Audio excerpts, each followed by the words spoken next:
Hello hello, mic check. आवाज आ रही है क्लियर? आप सभी लोगों का स्वागत है आपके अपने online platform chemistry point Purnia में। साथियों, आज की क्लास में हम लोग एटॉमिक स्ट्रक्चर यानी परमाणु संरचना का परमाणु संरचना का लेक्चर नंबर 2 पढ़ रहे हैं। इससे पहले हम आपको लेक्चर 1 में पूरा सिलेबस का डिटेल बताए थे, सिलेबस में कौन कौन सा टॉपिक पढ़ना है। तो जिसमें हम लोग पहला टॉपिक हम लोग परमाणु के बारे में जानते हैं, क्योंकि ये चैप्टर भी आपका नाम है परमाणु संरचना यानी परमाणु की संरचना। जैसे हम लोग बचपन में गुड इंग्लिश पढ़ते थे, पढ़े हैं गुड इंग्लिश, यानी गुड इंग्लिश के पीछे में लिखा रहता था, ऐसे एगो लड़का या एगो लड़की को खड़ा कर दिया जाता था और वहां पर उसके एरो करके ई है हेयर, ये है नोज, ये है आई, ये है ईयर, ये है माउथ, है ना, ये ब्रेस्ट, सॉरी चेस्ट, ये हमारा फिंगर, ये हैंड है। तो ये सब लिखा रहता है, ये तो वो पार्ट्स ऑफ बॉडी हो गया। उसी तरह हम लोग जब इसमें हम लोग परमाणु संरचना पढ़ेंगे, कहाँ मिट चला गया?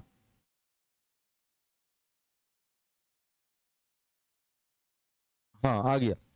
देखिए, तो परमाणु के बारे में जानेंगे। तो परमाणु क्या होता है, सबसे पहले जानिए, कोई भी एलिमेंट जो तत्व होता है, हम दोनों मीडियम में आपको पढ़ाते हैं, यहाँ पे ध्यान दीजिए, इंग्लिश मीडियम वाला इंग्लिश सुनेगा, हिंदी मीडियम वाला हिंदी में सुनेगा, हाँ, ताकि कंफ्यूजन ना हो। और दोनों मिक्सचर करके पढ़ाते हैं ताकि हिंदी वाले को, इंग्लिश वाले को, किन्हीं को कोई प्रॉब्लम ना हो। कोई भी एलिमेंट है उसका सबसे छोटा, जिसको हम लोग कहते हैं सूक्ष्मतम कण, या इसको सूक्ष्मदर्शी कण भी बोलते हैं, माइक्रोस्कोपिक पार्टिकल बोलते हैं। माइक्रोस्कोपिक पार्टिकल होता है ये साथियों, जिसको हम लोग अपनी खुली आंखों से ऐसे ऐसे नहीं देखेंगे, दूरबीन वहां लगाना होगा, इसे दूरबीन लगा के देखेंगे, माइक्रोस्कोप से देखेंगे, तो उसी को हम लोग कहते हैं परमाणु। सबसे पहले परमाणु जो है, याद रखिएगा, किसी तत्व का सबसे सूक्ष्मतम कण है जो स्वतंत्र अवस्था में नहीं पाया जाता। ये जो परमाणु है, ये स्वतंत्र अवस्था, यानी हम लोग बात करें फ्री स्टेट की, तो ये स्वतंत्र अवस्था में नहीं पाया जाता है। लेकिन कोई भी केमिकल रिएक्शन होता है, कोई भी रासायनिक अभिक्रिया है, तो वहां ये पहुंच जाएगा। रासायनिक अभिक्रिया में ये भाग लेने के लिए, पार्टिसिपेट करने के लिए पहुंच जाएगा। तो याद रखना कि जो स्वतंत्र अवस्था में नहीं पाया जाता है, लेकिन रासायनिक अभिक्रिया की बात करें, रासायनिक अभिक्रिया यानी केमिकल रिएक्शन, रासायनिक अभिक्रिया यानी हम लोग क्या बोलेंगे, केमिकल रिएक्शन। तो केमिकल रिएक्शन में ये पार्टिसिपेट करता है। तो जो केमिकल रिएक्शन में पार्टिसिपेट करता है, यहां पर भाग लेता है, उसी को हम लोग कहते हैं परमाणु। ध्यान से सुनिएगा, अब सभी बातों को हम जोड़ दें। पहला सूक्ष्मतम कण को जोड़ दें, स्वतंत्र अवस्था को जोड़ दें, रासायनिक अभिक्रिया को जोड़ दें। तो जोड़ने के बाद एक टर्म आता है कि परमाणु वह किसी तत्व का वह सूक्ष्मतम कण है। कौन कण है? किसी तत्व का वह सूक्ष्मतम कण है जो स्वतंत्र अवस्था में नहीं पाया जाता है, लेकिन रासायनिक अभिक्रिया में भाग लेता है, उसी को हम लोग कहते हैं परमाणु। और ये जो परमाणु है सर जी, ये परमाणु 3 डायमेंशनल होता है। 3 डायमेंशनल होता है, यानी हम लोग इसको कहते हैं त्रिविमीय होता है। ये पूरा त्रिविमीय होता है, याद रखिएगा। ये जो परमाणु होता है हमारा 3 डायमेंशनल त्रिविमीय होता है। इन बातों को एकदम याद रखिएगा। ये जो हमारा परमाणु है, एटम है, वो 3 डायमेंशनल होता है, त्रिविमीय होता है। त्रिविमीय का मतलब होता है कि जिसमें लंबाई, चौड़ाई, ऊंचाई तीनों हो। आप लोग प्लेन होंगे, 1D प्लेन, 2D प्लेन, एक होता है 3D प्लेन। 1D में केवल एक ही एक्सिस होगा, 2D में 2 एक्सिस होगा, 3D में 3 एक्सिस होगा। तो हम लोग यहाँ परमाणु के बारे में कोई पूछेगा कैसा है, तो बोलिएगा त्रिविमीय है, 3 डायमेंशनल है। तो अब इन जितना बातों को हम लोग परमाणु के बारे में पढ़े, इतना बातों को लिख लिया जाए क्या? क्या लिखने को तैयार हो आप? बोलो नहीं, यस नो, कुछ भी तो बोलो सर। लिखने को तैयार हो तो चलिए हम लिखते हैं परमाणु के बारे में। परमाणु को इंग्लिश में बोलते हैं एटम। आइटम ना बोल देना भैया, एटम। तो परमाणु क्या है, तो लिखिएगा किसी तत्व किसी तत्व का वह सूक्ष्मतम कण, किसी तत्व का वह सूक्ष्मतम कण जो स्वतंत्र अवस्था में, जो स्वतंत्र अवस्था में नहीं पाया जाता है, नहीं पाया जाता है, लेकिन रासायनिक अभिक्रिया में, लेकिन रासायनिक अभिक्रिया में भाग लेता है, रासायनिक अभिक्रिया में भाग लेता है, परमाणु कहलाता है, परमाणु कहलाता है। समझ में आ रही बात? यानी परमाणु के बारे में कोई पूछेगा तो बोलना जो स्वतंत्र अवस्था में नहीं पाया जाता है लेकिन रासायनिक अभिक्रिया में भाग लेता है, वही परमाणु है। वही क्या है? परमाणु है, एटम है। अब इंग्लिश मीडियम वाला मुस्कुराइए, आपके लिए भी आ रहा है डिफिनेशन। क्या? The microscopic particle, the microscopic particle which do not found in free states, जो फ्री स्टेट्स में नहीं होता है, but take part in a chemical reaction, take part in a chemical reaction, जो केमिकल रिएक्शन में participate करता है उसी को हम लोग क्या बोलते हैं? एटम बोलते हैं, परमाणु बोलते हैं। क्या परमाणु का पूरा परिभाषा क्लियर हुआ? परमाणु का पूरा डिफिनेशन क्लियर हुआ? बोर्ड है, राइटिंग सब पे नहीं जाना है, राइटिंग अच्छा नहीं बैठता है, लेकिन आप लोग अच्छे से राइटिंग बना बना के लिखोगे, लाल हरा पीला ब्लू करके लिखोगे, समझिए। अब यहाँ पर एक बात और समझिएगा कि अगर इसका कोई आकार पूछेगा, यानी कोई शेप पूछेगा कि शेप कैसा होता है, तो वो होता है गोलाकार। परमाणु का शेप कैसा होता है भैया? गोलाकार। कैसाकार? गोलाकार, यानी स्फेरिकल। स्फेरिकल का माने क्या? गोलाकार। यानी इस तरह से एक हम लोग गोलाकार बना लिए, बीच में सेंटर है, और याद रखिएगा सेंटर से जो सरकमफ्रेंस है, इसका जो दूरी होता है उसको त्रिज्या आर कहते हैं। ये केंद्र है, केंद्र से ये परिधि है, परिधि की दूरी को त्रिज्या कहते हैं, आर से सूचित करते हैं। क्योंकि ये गोला है और आप लोग को पता है गोला का आयतन, गोला का आयतन बोलिए या परमाणु का आयतन बोलिएगा। परमाणु का आयतन अगर कोई फॉर्मूला पूछेगा, volume of atom, volume of atom, तो आप कहिएगा 4/3 पाई आर क्यू। क्या बोलिएगा? 4/3 pi r cube, 4/3 pi r cube. जहाँ पाई का मान तो आप जानिए रहे, 22/7 लिखो या 3.14 लिखो, और आर का मान तो आप जानिए रहे ननू, आर तो त्रिज्या है। अब देखो यहाँ पर जब परमाणु का त्रिज्या है तो इसको आप सेंटीमीटर में दे सकता है, इसको मीटर में दे सकता है, माइक्रोमीटर में दे सकता है, आगे चल के सब देखेंगे, पूरा पढ़ेंगे। नैनोमीटर में दे सकता है, एंगस्ट्रम में दे सकता है, पिकोमीटर में दे सकता है, फर्मीमीटर में दे सकता है। तो ये सब जो है ना आगे पढ़ेंगे। ये सब स्मॉल यूनिट होता है, छोटा यूनिट। कौन यूनिट? छोटा यूनिट। तो बताओ परमाणु के बारे में समझ गया? समझ गया तो इसका स्क्रीनशॉट भी ले लो भाई, स्क्रीनशॉट ले लो तो जल्दी से।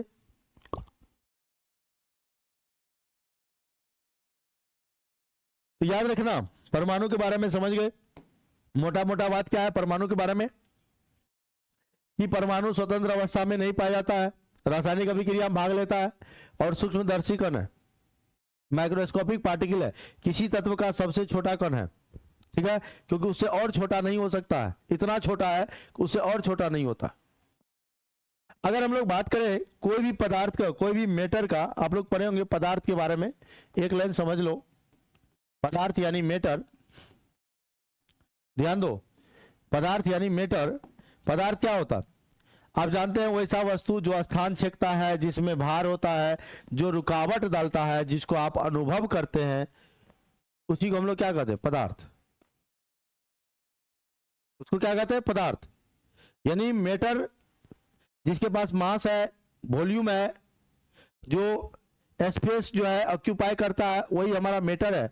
और जब हम लोग पदार्थ का जो है मैटर का जो क्लासिफिकेशन करते हैं, वर्गीकरण करते हैं साथियों, तो इसको हम लोग 3 टाइप में कहते हैं। और हालांकि तो 2 तरह से वर्गीकरण होता है, एक भौतिक वर्गीकरण होता है, एक रासायनिक वर्गीकरण। फिजिकल क्लासिफिकेशन होता है, एक केमिकल क्लासिफिकेशन होता है। जब हम लोग फिजिकल क्लासिफिकेशन की बात करें, यानी भौतिक परिवर्तन, भौतिक वर्गीकरण की बात करें, क्लासिफिकेशन को हिंदी में वर्गीकरण कहते हैं। जब हम लोग फिजिकल क्लासिफिकेशन यानी भौतिक वर्गीकरण की बात करें, तो सीधा तौर पर एक बात बताना कि इनके जो है 1 2 3 4 5, इसका भी कभी काम पड़ेगा देखना ना, 5 टोटल 5 स्टेट है। कौन कौन है? तो आप लोग जानते होंगे ठोस है, ठोस को इंग्लिश में बोलते हैं सॉलिड। आप लोग जानते होंगे द्रव है, द्रव को हम लोग बोलते हैं लिक्विड। आप लोग जानते होंगे गैस होता है, गैस को अपन लोग गैस बोलते हैं।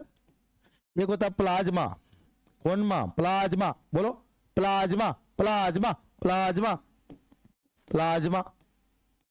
एक होता है बोस आइंस्टीन संघनन, बोस आइंस्टीन संघनन, यानी बोस आइंस्टीन कंडेंसेशन, बीसी। तो जिनमें ये 5 जो मैंने लिखाया, कौन कौन लिखा है जल्दी से एकदम फिंगर निकालो, निकालो दोनों हाथ और ऐसे करो, ठोस द्रव गैस प्लाज्मा बोस आइंस्टीन संघनन। बोलो ठोस द्रव गैस प्लाज्मा बोस आइंस्टीन संघनन। तो जिसमें से ये जो ठोस है, द्रव है, गैस है, ये 3 ही अवस्था अस्थाई होता है भाई। ये 3 ही अवस्था स्टेबल होता है, अस्थाई होता है, याद रखना इस बात को। स्टेबल 3 ही अवस्था है, और ये 4थी अवस्था और ये 5वीं अवस्था पदार्थ का स्पेशल अवस्था है। ये जो प्लाज्मा अवस्था है, जैसे मान लो हम लोग ठोस है और ठोस को गर्म करते हैं तो द्रव बन जाता है, और द्रव को गर्म करते हैं गैस बन जाता है, और गैस को और गर्म कीजिए, इतना गर्म कीजिए, इतना गर्म कीजिए, करते रहिए करते रहिए, और उससे ज्यादा गर्म ना हो सके, तो वही 4थी अवस्था होती है प्लाज्मा। और प्लाज्मा जो है ना, इतना अधिक ताप होता है, अधिक ताप होता है, क्योंकि वो स्टेबल नहीं हो पाता।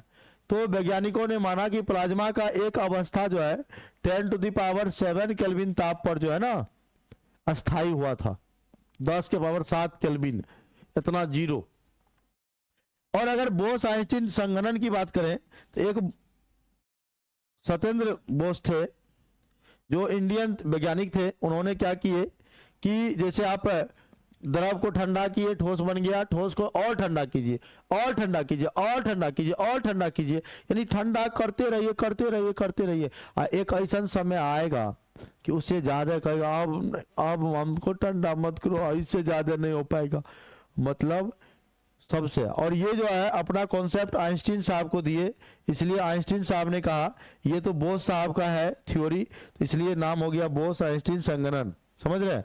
और बोस आइंस्टीन संघनन भी एक 5वीं अवस्था है पदार्थ की। तो ये पदार्थ की कुछ अवस्थाएं होती है, जैसे हम यहाँ पर अभी ये पदार्थ की अवस्थाएं को आप समझ में आ गई बात, इनको लिखना चाहते हैं तो स्क्रीनशॉट लेना चाहते हैं ले लीजिए, ये सब बात आगे आएगा भी, समझ रहे हैं, लेकिन समझाना है तो है। चलो ये मिटा दे। अब हम लोग बात करें अवयवी कण की। अवयवी कण, कुछ कुछ बेसिक बात बता रहा हूं। अवयवी कण जिसको हम लोग बोलते हैं कंस्टिट्यूएंट पार्टिकल,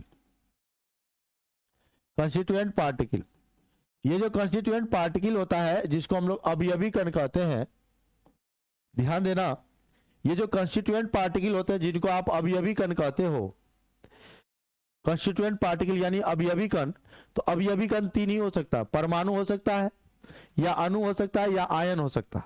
परमाणु हो सकता है, अणु हो सकता है, या आयन हो सकता है। यानी अवयवी कण 3 प्रकार के होंगे। कौन कौन होंगे? तो आप बोलना परमाणु, आप बोलना परमाणु, आप बोलना अणु, आप बोलना आयंस। कौन कौन बोलो? परमाणु, अणु, आयंस। परमाणु को इंग्लिश में बोलते हैं एटम, अणु को बोलते हैं मॉलिक्यूल, और इसको बोलते हैं आयंस। एटम्स, आयंस और मॉलिक्यूल, यानी एटम्स, मॉलिक्यूल्स और आयंस। अब ये ध्यान से देखो भाई, परमाणु किसको कहते हैं? परमाणु यानी एटम जो अकेला हो, सिंगल हो, जो सिंगल हो उसी को हम लोग क्या बोलेंगे? परमाणु। जो डबल हो उसको हम लोग क्या बोलेंगे, अणु।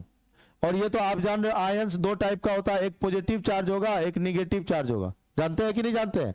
एक या प्लस चार्ज होगा, दूसरा क्या होगा, माइनस चार्ज होगा।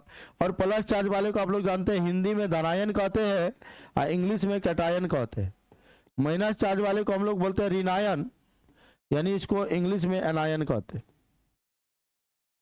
तो ये जो आपको धनायन है, जैसे Na प्लस धनायन है, K प्लस धनायन है, ऋणायन में देखो Br माइनस ऋणायन है, Cl माइनस ऋणायन है। तो जिस पर प्लस चार्ज रहेगा उसको आप बोलिएगा ये तो धनायन है, जिस पर माइनस चार्ज रहेगा बोलिएगा ये तो ऋणायन है। समझ रहे हैं? तो आयंस दो ही टाइप का होता है। अब ये परमाणु और अणु में समझो, जैसे अभी मैंने हाइड्रोजन को लिखा, क्या हाइड्रोजन अकेला है? आप कहेगा जी हाँ अकेला है। तो जो अकेला रहेगा वो परमाणु। अरे भैया सबसे सिंपल आसान तरीका समझो ना, कि जैसे आप लोग जो वीडियो देख रहे हो, आप लोग जो क्लास कर रहे हो, इन सभी लोगों में से कुछ लोग ऐसे होंगे जिनका कोई सेटिंग ना होगा, किसी से भी नहीं, अकेला। तो और जोर नहीं किए तू बेजोर बारे हो, मतलब आपका कोई जोर नहीं है, यानी नो पेयर्स, नो कपल्स। समझ रहे हैं?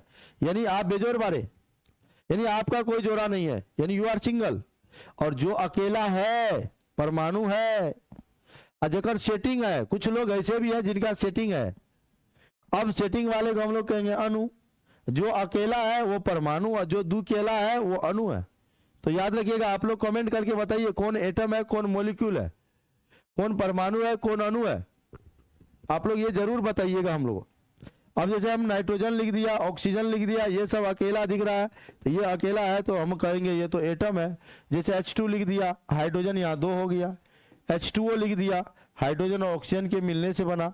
C6H6 लिया है ना, C6H12O6 लिया, ये सब अणु के रूप में है। समझ रहे? तो याद रखिएगा अभी अभी कर कितने होते हैं, तीन परमाणु होते हैं, अणु होते हैं, आयंस होते हैं। परमाणु, अणु, आयंस, एटम, मॉलिक्यूल और आयंस। समझ में आ रही बात? जो अकेला, अभी दोनों में देखो भैया, परमाणु और अणु में कुछ अंतर भी हम आपको बता ही देते हैं। परमाणु और अणु में अगर अंतर पूछेगा, ध्यान से देखना भाई, परमाणु और अणु में अगर अंतर पूछेगा तो कहना परमाणु, जैसे मान लो भैया जिसका कोई सेटिंग ना है और जिसका सेटिंग है, तो जो जिसका सेटिंग नहीं है, जो अकेला है, सिंगल है, वो फ्री है, कुछ भी कर सकता है, कहीं भी जा सकता है, कोई रोक टोक नहीं। और जगह सेटिंग है देखिएगा एकदम पूरा इधर हिसाब लेगी या हिसाब लेगा, कहाँ गए थे, क्या कर रहे थे, बात क्यों नहीं किए, ये नहीं क्यों, तो सारा हिसाब याद रखिएगा। ये ज्यादा क्रियाशील होता है, ये कम क्रियाशील होता है। जैसे बंधन में बंध जाओगे, बंध गया, फंस गया, फंस गया बाबा गियर में। और जब गियर में फंस जाओगे तो सोचो, इसलिए रिजल्टेंट मिलने वाला कुछ नहीं है। प्यार के चक्कर में नहीं पड़ो, कुछ नहीं मिलेगा। कहते हैं ना, तुम जिसके लिए आगे पीछे दिन रात चक्कर करते हो, इधर उधर घूमते हो, कोचिंग में छुट्टी होता है जाते हो, देखते हो देखते हो उसका घर कहाँ है, पीछे करते हो, कुछ होने वाला नहीं है। प्यार तो सलमान खान की उम्र में भी किया जा सकता है भाइयों। कहते हैं प्यार तो सलमान खान की उम्र में भी किया जा सकता है, बस लड़का कामयाब होना चाहिए, लड़की खूबसूरत होना चाहिए, प्यार 2 मिनट में हो जाता। अपने आप को कामयाब बनाइए। जिस इंसान के पास पैसा, पावर, पोजीशन, PPP, पैसा, पावर, पोजीशन तीनों अवेलेबल है, वो दिन दुनिया उसके कदमों में रहेगी, याद रखिएगा। जैसे अभी हाल फिलहाल में ही अंबानी का जो है बेटा का ब्याह हुआ, अनंत अंबानी का। कहने के लिए तो 5,000 करोड़ खर्चा किया, लेकिन सुनने में आया कि 15,000 करोड़ का गिफ्ट मिला है। सोचिए, वो बिजनेसिंग मार्केट क्या, तो पैसा, पावर, पोजीशन होना चाहिए। तो अपने आप को पैसा बनाओ, पावर बनाओ, पोजीशन बनाओ, चाहे आप पढ़ लिखे अच्छा से बिजनेसमैन बनाओ, कोई बढ़ा से जॉब लो, तब होगा। तो ये हम अभी अभी कणों के बारे में बताए, तो ये परमाणु के बारे में सब कुछ समझ में आ गया। अब आइए परमाणु के जो अवयवी कण होते हैं, परमाणु के जो मूल भौतिक कण होते हैं, सब एटॉमिक पार्टिकल होते हैं। तो लिखेंगे, हेडिंग बनाइए, परमाणु के मूल भौतिक कण।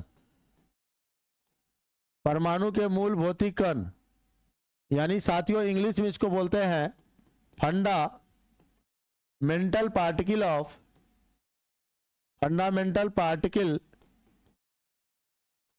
Of an atom. किसी भी एटम का जो फंडामेंटल पार्टिकल होता है वो क्या होता है, उसको हम लोग कैसे निकालेंगे, इन चीजों को हम लोग को जानना है। यानी fundamental particles of atom, atom के जो फंडामेंटल पार्टिकल्स होते हैं इनको हम लोगों को निकालना। क्या क्या होते हैं, तीन होते हैं, बताए थे, प्रोटॉन, इलेक्ट्रॉन, न्यूट्रॉन। याद रखना कौन कौन, प्रोटॉन, इलेक्ट्रॉन, न्यूट्रॉन। बोलो ना, पेन, PEN, पेन, पेन माने कलम। क्या होते हैं बताओ, बताओ नुनू, अरे नुनू इधर जाइए, कहिएगा इसके तीन मूल भौतिक कण होते हैं, इसके तीन मूल भौतिक कण होते हैं, इसके तीन मूल भौतिक कण होते हैं। यानी it has three fundamental particles.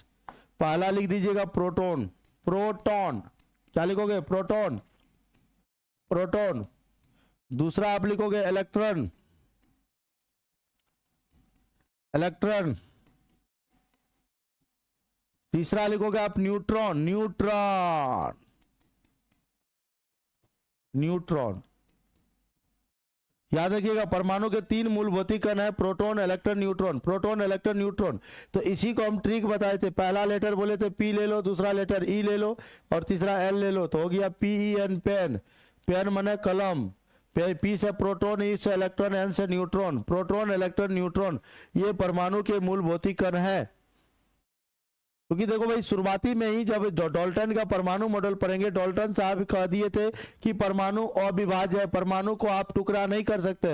लेकिन जैसे जैसे नए नए वैज्ञानिक आते गए डिस्कवर चलता गया चलता गया चलता गया, तो बाद में ओवरऑल निष्कर्ष ये निकला कि जो हमारा ये एटम है ये तीन टुकड़ा में बटेगा, तीन टुकड़ा में बटेगा, प्रोटॉन में बटेगा, इलेक्ट्रॉन में बटेगा और न्यूट्रॉन में बटेगा। प्रोटॉन में बटेगा, इलेक्ट्रॉन में बटेगा और न्यूट्रॉन में। फिर आगे चलकर ये भी भाग हुआ कि इसके दो ही भाग होते हैं, एक हमारा न्यूक्लियस होता है, न्यूक्लियस पर पॉजिटिव चार्ज होता है, उसके चारों ओर हमारा सर्कुलर पाथ होता है जिसको कक्षा बोलते हैं। ये जो न्यूट्रॉन है, न्यूट्रॉन और प्रोटॉन ये नाभिक में रहते हैं, न्यूक्लियस में रहते हैं, और ये जो ऑर्बिट है, कक्षा है, इसमें इलेक्ट्रॉन रहते हैं। तो ये आगे चल के हम लोग पूरा कहानी पढ़ेंगे। अभी के क्लास में हम लोग प्रोटॉन, इलेक्ट्रॉन, न्यूट्रॉन अगले क्लास में पढ़ेंगे, ठीक है। फिर मिलते हैं, जय हिंद।